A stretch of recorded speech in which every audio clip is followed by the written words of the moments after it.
poetry is not like golf. You don't have to wait to the end of the poem to be like, right?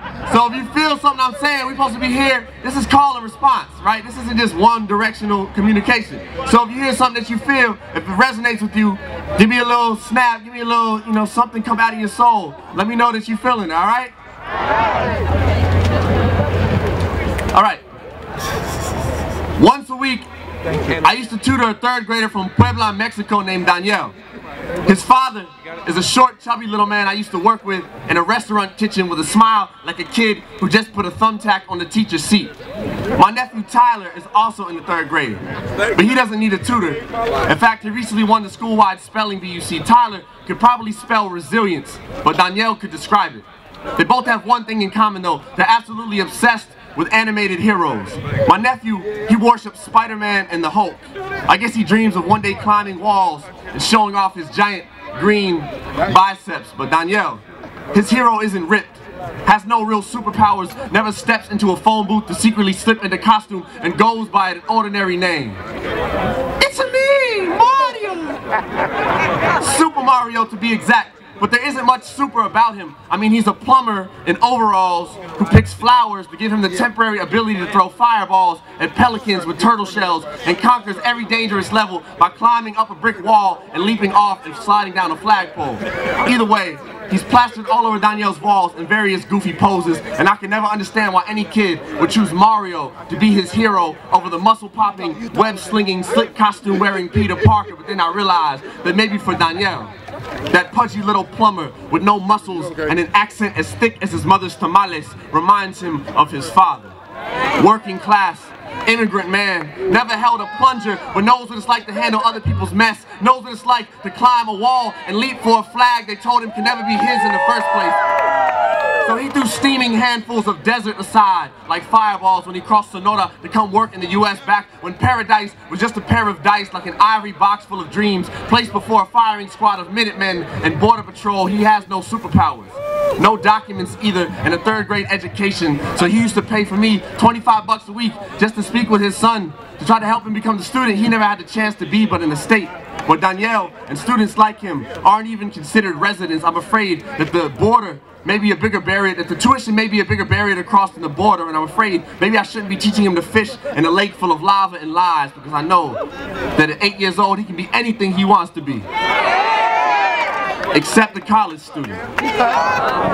You see, about a decade back, a bill called the DreamAct was proposed to help immigrant minors achieve higher education, but every year after the votes come up just short enough to make it seem like partisan villains actually want to help their maids, janitors, and tomato pickers make it out the field and into the classroom, the bill is rolled into a scroll and left to rot in the Dead Sea of false hope at the Capitol building, and Daniel's future is a montage of snapshots unseen, scrolled up like a roll of film picked from the pant pocket of divinity by a fallen angel and left to rot in some shadowy corner of purgatory he thought God would never look. But I remind Daniel that even the brightest and most brilliant of photographs have to develop in the darkness, unravel like red carpets onto the red stage where the moon first dipped his pale face into the spotlight. And you, Mijo, were born on a doorstep made of midnight, and these days they got a dozen deadbolts on the dawn. But your daddy started teaching you to pick those locks at the same time he taught you to tie your shoes and walk like the earth belonged to no one. I arrived early to our tutoring session one day. Daniel was still playing Super Mario.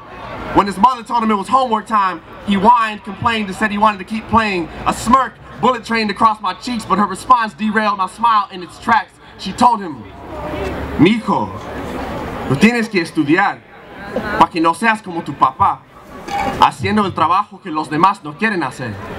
My son, you have to study, so you don't end up like your father, doing the work that no one else wants to." And I wanted to tell him no. Tell him your mother is a brick house guerrera of a woman that loves you enough to slit her own dignity's throat, and I know what she's trying to teach you, boy, but nah, you be just like your father. Learn to pick those locks like he taught you. Let no rules written by men tell you when you can roam on God's green earth. No Uncle Sandman tell you when you can dream. You rub those grains of Sonora out your eyes and replace them with little bits of revelation. And if a classmate or a store clerk or a coward with a badge of false courage ever calls you illegal, you remind them that a few decades back, The gutter used to be the border that kept black folk off the sidewalk legally. And you're a superhero to me, Miko. With a Mexican flag for a cape tied around your shoulders and the same knots your father taught you to lace your shoes with before you walked through a quicksand of flames that smelled like Ellis Island burning. Forget a phone booth and a disguise. You tell them your true identity in the middle of the street. Sin vergüenza, unashamed. You breathe bilingual fire when you overhear the overseer's secrets in English and spit them back to the field hands in your mother tongue and your father's heart. And just know that one day you may find a brick house guerrera of a woman that will hold you as tightly as her courage. And perhaps she will teach you to hold a son the same way. He will have his grandfather's smile and his mother's eyes.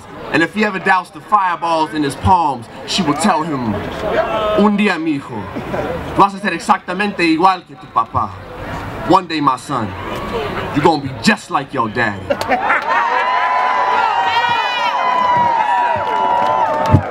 Hello, everybody. Give it up for, as we said, we're gonna be talking on Jones Street, but would you all give it up for the national president and CEO? I'll do more on Jones Street, but just give it up for Ben Jealous. Now we're going into a very sacred part of this time, and Deborah will introduce it. First, let me just say this is mighty powerful standing here between these two great men. I mean, amen. At this time, we are going into a very sacred ceremony.